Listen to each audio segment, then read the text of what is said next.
Muchas gracias, Diego. Buenas noches. ¿Se me escucha con claridad? Sí, doctora. Bien, bueno, buenas noches con todos. Un agradecimiento especial al CAE siempre por la invitación y en esta ocasión me permite ver y compartir con tan distinguidos profesionales este panel. El tema que me aborda, y he escuchado atentamente tanto a Roger como a Milagros, tiene que ver efectivamente con conocer un poco de historia. Y les comento, una de las aficiones personales que tengo es tratar de descubrir en las normas, siempre hay respuestas, cuál es su sentido histórico. En mi experiencia y seguro también en la de muchos de ustedes, y ya compartió Milagros la suya, las normas responden a un contexto histórico. No podemos dejar de lado que todas las normas responden siempre a un contexto histórico. Y normalmente, cada una de ellas son reacciones a coyunturas económicas, sociales, jurídicas y hasta políticas. Hemos vivido muchas de ellas. Repasando un poco la historia, nos ayuda a entender el por qué se redactan así las normas y por qué terminamos, los actores, acogiéndonos a nuevos regímenes cada vez con mucha más frecuencia. ¿Y por qué saber de historia? Porque es importante conocer lo que hay detrás de cada una de estas normas y las exigencias nuevas que nos va a traer como desafíos esta nueva 32069. Les voy a comentar la historia normativa de cómo hemos llegado al regajo para entender un poco cómo hemos hasta este momento llegado a un registro que ha pasado por múltiples nombres y tipos de registro desde la 30225. La historia nos va a permitir, de acuerdo a este geógrafo historiador Heródoto, que era el que se le reconoce como el padre de esta disciplina llamada historia, que cambia un poco la concepción de relatos, mitos y leyendas para señalar que la historia debe estar corroborada. Y un poquito vamos a ver, más allá de lo que yo les comente a raíz de mi propia experiencia, les pido por favor que verifiquen cada uno de los hechos e información que les voy a proporcionar porque nos va a permitir justamente llegar a un entendimiento de cómo a partir de abril vamos a tener un regajo constitutivo, un registro constitutivo. Si ustedes recuerdan, con la 30225 cambiamos a un esquema totalmente nuevo en contratación pública. ¿Cómo llegamos en el 2016 a la 30225? Cuando se inicia esta determinación política de que todos los contratos públicos tuvieran arbitraje como mecanismo de solución de controversias obligatorio allá por el año 98, con la 26850, lo que se buscó fue acelerar la inversión privada y brindar garantías para sustraernos de la justicia ordinaria. 1998. Y en ese momento se dijo, bueno, nos implementamos, todos los actores vamos a participar de este nuevo sistema de justicia privada, constitucionalmente reconocido como jurisdicción, y vamos a ver cómo se va a viabilizar la atención de la inversión privada. Es una garantía sustraerse, cuando el Estado es parte, de la justicia ordinaria. Recién en el 2009, con el decreto legislativo 1017, nos dimos cuenta que se necesitaba para este marco normativo especial en contratación pública establecer algunas especialidades para aquellos protagonistas, árbitros que resolvían sobre cuestiones no solamente que tenían que ver con finalidad pública, sino con recursos públicos que conocemos son escasos. No es hasta el 2011 y 2012 que llegó a OCE en esa oportunidad y empezaron a llegar pedidos de información. ¿De quiénes? 2011-2012 previos a la 30225 que fue emitida en el 2015. Llegaban pedidos de información a Presidencia Ejecutiva, a Dirección de Arbitraje, de procuradores de entidades, Ministerio Público, congresistas, jueces, indicando, entre otros, que tenían laudos por ejecutar en el Poder Judicial por montos mayores a 10 millones. En otros casos, procuradores venían y nos decían, tengo un laudo que tengo que pagar por millones por daño moral y necesito saber que me brindas la información de los árbitros. En ese momento, con tantos pedidos de información en ese tiempo, hablamos 2011-2012, miramos que del 1998, con la primera ley de contratación pública, donde se impuso un arbitraje masivo, no había información y tampoco había un registro obligatorio o declarativo, donde pudiéramos advertir quiénes eran los árbitros, ¿Qué especialidades tenían? ¿Dónde se declaraban? ¿Dónde domiciliaban para pedir la información del expediente arbitral? Y fue a raíz de esta coyuntura de pedidos de información que vino agravada, como ustedes recordarán, por esta comisión investigadora de los casos Orellana, vinculada al arbitraje, que en el 2015 se dice, hagamos un esfuerzo por tratar, y era un esfuerzo desesperado, por tratar de crear alguna trazabilidad a la información. Tímidamente, en el 2012, con la 26873, se incluyó, recordarán ustedes también, que los laudos debían registrarse en el SEACE para saber cuántos laudos se habían emitido en materia de contratación pública. Tímidamente se incluyó esta disposición en el año 2012, pero con la 30225 nace el primer registro nacional de árbitros, pero nace como un registro declarativo. Hasta ahí no había ningún foco en los centros de arbitraje. Y este registro declarativo lo que permitía era conocer a través de una plataforma pública de declaración de registro de información quiénes eran los árbitros que hasta ese momento se encontraban decidiendo sobre contratos públicos. Y solamente para conocer datos tan básicos como documento de identidad, dirección y correo electrónico, donde ubicarlos. Eso fue con la 30225, Registro Nacional de Árbitros. Tomemos nota en lo siguiente, fue un decreto declarativo. Y eso es importante porque luego, cuando viene el terremoto de Odebrecht en el 2016, nuevamente, responde a una nueva acción del legislador a través de esta crisis mundial, no solamente Perú, a través de la operación Lavallato, y se descubre una serie de información que se había filtrado a través del arbitraje, la asignación de decisiones vinculadas a justamente contratos públicos. Aún sigue en investigación. Pero inmediatamente de este nuevo escándalo, el 5 de noviembre del 2016 se emite el decreto legislativo 1341. ¿Y qué señala el 1341? Cambia radicalmente el arbitraje, que tenía una fórmula abierta entre arbitraje ad hoc e institucional, y coloca al arbitraje institucional como regla. ¿Por qué? Roger nos decía, es el anuncio de una muerte anunciada de la DOC. Empezó en noviembre del 2016, cuando se señalaba que todos los arbitrajes en contratación pública eran institucionales por encima de las 25 IPs. Ahí inició como regla la institucionalidad. ¿Pero qué faltó?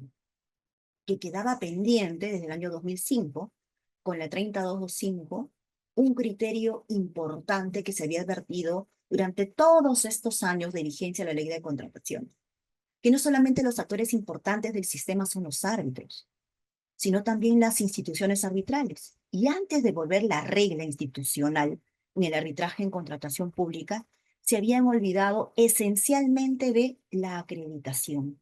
Y la acreditación no es otra cosa que no solamente presentación documental, sino hacer un seguimiento constante desde el inicio del ingreso de esta institución en un registro acreditado y un seguimiento permanente de su actuación durante toda la vigencia de este registro.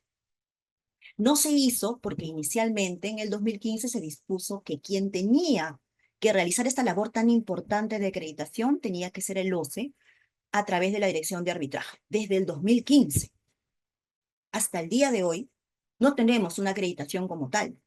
¿Por qué? Porque en ese momento faltaron recursos que se tienen que asignar para hacer una labor tan importante. Cuando posteriormente, después del 2016, que el legislador opta como regla por el arbitraje institucional, nos encontramos en el 2019 con un nuevo cambio, el 1444, el decreto legislativo 1444. ¿Y qué novedad nos trae? No cambia la regla del arbitraje institucional, pero nos señala que este registro declarativo llamado Registro Nacional de Árbitros se va a convertir en un registro constitutivo para los árbitros y se le denomina RNA-11. ¿Cuál era la finalidad? Este registro muy criticado todavía el día de hoy. La finalidad era que de este registro constitutivo solo las entidades puedan designar a los árbitros para los casos en los que el Estado era parte. Solo de este registro. Y adicionalmente se señaló que los centros de arbitraje, hasta ese momento no acreditados, debían en esta designación residual, cuando no hay acuerdo de las partes, designar al árbitro único y también al presidente del tribunal de este registro. Entonces se convirtió en un registro constitutivo para el Estado. ¿Por qué? Si no estás ahí, no podías ser un actor en calidad de árbitro cuando el Estado fuera parte o cuando designara el Estado directamente o cuando residualmente designara la institución arbitral. Y se allegó un cambio importante que marcaba un hito de esperanza. OCE ya no acreditarás, el que va a acreditar ahora, y va a definirlo así, va a ser la presidencia del Consejo de Ministros en el 2019. Así, llegamos nuevamente a otro cambio importante, el 2020, con el famoso decreto de urgencia 2020. Y más allá de las disposiciones que crea este decreto de urgencia, ¿qué nos trae? Un nuevo registro, el llamado RENACE, Registro Nacional de Árbitros y Centros de Arbitraje. ¿Qué tipo de registro era? Declarativo. ¿Y por qué se incorpora en el DU 2020 como parte de la ley de arbitraje? Porque en la ley de arbitraje, este decreto de urgencia señala que ya no solo para contratación pública, sino también para cualquier arbitraje donde el Estado sea parte, independientemente del régimen bajo el cual se contrate, hablamos de asociaciones público-privadas, obras por impuestos y otros, el arbitraje institucional será obligatorio. Un cambio de regla mucho más ambicioso. El tema es si a ese momento ya teníamos, de acuerdo a las disposiciones de PCM, alguna señal de una posible acreditación. No la hubo. Entonces tenemos un cambio legislativo que se viene realizando o se realizó constantemente sin advertir lo que podría venir después, que es lo que hemos enfrentado durante estos años. Escuchábamos que hay una proliferación grande de centros de arbitraje. ¿Cuántos crees que existen al día? Bueno, lo revisé el domingo. 290 centros. ¿Cuántos existían cuando nace el RENACE, este registro declarativo? 112. Desde el 2020 al día de hoy, 2025, hay 290 centros en total registrados declarativamente, colocando cierta información básica. Y el registro de árbitros en este RENACE es de 4.594 árbitros. ¿Cómo nace entonces en este contexto el rebajo? Tenemos pendiente, como les he señalado, la acreditación de instituciones arbitrales y el rebajo es un registro constitutivo, pero no de acreditación. ¿Qué nos trae la 32069 respondiendo a una preocupación de todos los actores del sistema? Que hay una proliferación de centros de arbitraje, no sabemos quiénes son, no sabemos quiénes conforman sus órganos de dirección ni gestión, no sabemos quiénes son los accionistas de estos centros. No todos tienen respaldo de universidad, de cámara de comercio o de, digamos, colegios profesionales. Entonces, lo que trae la 32069 es recoger alguna preocupación y tratar de ver la forma, con los recursos que se tienen en este momento, de definir algunas pautas. Y vamos a ver cómo vamos a enfrentar estas pautas en el corto plazo. Entra en vigencia ahorita en abril del 2025. El 328, el reglamento de la ley 32069, señala que para ser árbitro y adjudicador ahora en contratación pública bajo este marco normativo especial, tienes que pertenecer a una nómina de un centro que haya pasado por este registro constitutivo. Entonces ya no es declarativo. Si quiero ser árbitro o adjudicador en este sistema de compras públicas, tengo que estar en alguna nómina de estos centros que pertenezcan a este registro de centros de arbitraje y juntas de resolución de disputas. Si no estoy, no existo para el sistema. Pero ¿cómo es el proceso de incorporación de los centros? Va a ser un control de requisitos. Entonces, es un registro constitutivo, pero está muy lejos de ser la certificación que en el 2015 se planteó antes de migrar a la regla de que el arbitraje en contratación pública fuera institucional. Y creo que aquí todos estamos preocupados porque de estos 290 centros, creo que los representativos, los serios, son muy pocos. y quizás son los más conocidos, y a quienes seguramente esta norma le va a generar una serie de desafíos y responsabilidades en el corto y mediano plazo. ¿Cuál es el siguiente punto que nos establece Regajo, más allá de este proceso de incorporación documental y de cumplimiento de requisitos? Nos dice que estos requisitos que se tienen que presentar son taxativamente señalados en el reglamento, pero no nos establecen, por ejemplo, que la revisión de estos requisitos va a ser por parte del OCE y la Dirección de Arbitraje van a realizar un seguimiento constante al cumplimiento de estos requisitos. Los reviso al inicio. ¿Y qué pasa después? Porque la actividad arbitral es constante, permanente, dinámica. ¿Qué hacemos después de haber cumplido con ciertos requisitos? ¿Quién hace el seguimiento de que exista trazabilidad en la información para asegurar transparencia? ¿Quién hace el seguimiento para justamente garantizar un servicio célere? Porque para eso es una justicia privada. ¿Quién hace el seguimiento de quienes finalmente ingresan en estas nóminas? Lo único que ha dispuesto el reglamento es que va cada centro presentar un requisito vinculado a establecer un lineamiento de incorporación. Y aquí viene una preocupación general de los centros serios. Eso significa que mi lineamiento tiene que cumplir con ciertos requisitos. Tengo que motivar el por qué o no decido la incorporación de uno u otro árbitro. En los serios creo que no queda duda de que hay un seguimiento permanente de la conducta de los árbitros. ¿Y qué pasa en los demás casos? Cuando un centro recusa indebidamente a un árbitro, ¿se le va a excluir del sistema? Cuando un árbitro no es incorporado al sistema a través de estas nóminas, ¿no va a poder arbitrar en contratación pública? Yo creo que hay muchas preguntas todavía por responder.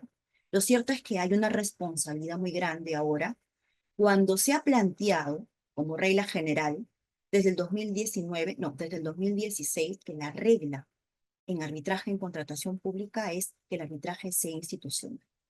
Y ha generado una responsabilidad muy grande en los centros. ¿Por qué? Porque el Perú no son 3 o 10 o 20 centros, son 290. ¿Cómo van a verificar que la información que se presenta documentalmente efectivamente corresponda a la realidad? Esa es una interrogante con la que nos vamos a quedar. Y me quedo con una frase de Heródoto, que este griego del siglo V antes de Cristo ya pensaba cuando hablaba de historia. Y decía, la prisa engendra el error en todo. Y del error sale muy a menudo el desastre.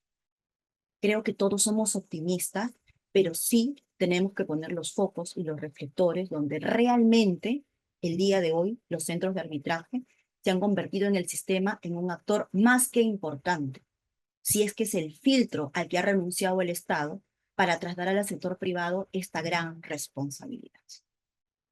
Gracias.